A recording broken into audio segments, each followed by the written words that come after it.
Hey everybody, what's up and welcome back to today's video guys. And today guys, I'm going to go and be showing you how to add a sale tag to your Shopify website and store. This is a very simple thing to do guys, so make sure you watch this quick and easy video till the very end, follow my steps correctly so you can make sure this works the same for you and you can do this yourself.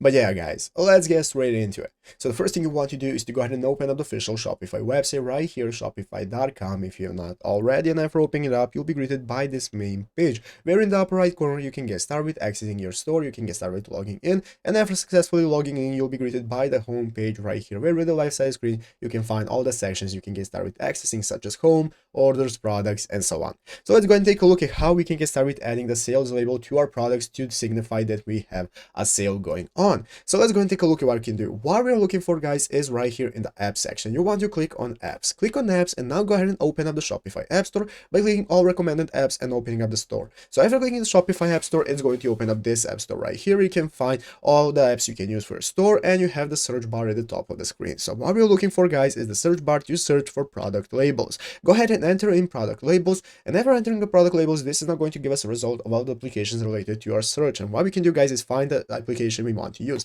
This one right here is the most popular one. This is going to give you product label options. As you can see, you can highlight your products with labels and badges, such as if it's hot, new product, bestseller, and so on, and you will have an option to add that you are on sale. So using this application right here, you can click install right here. That's going to proceed to the next page where you can get started with the installation process. After that, just click the install button to confirm the installation, and now your application is going to appear under the app section. Go ahead and open up the application and get started setting up all of your labels, if something is hot, if something is on sale, and so on, so people will be notified. But yeah guys, basically that is how to do it. So I hope this video was helpful. If it was, make sure to leave a like, subscribe to the channel. So yeah, thanks for watching, take care, and bye.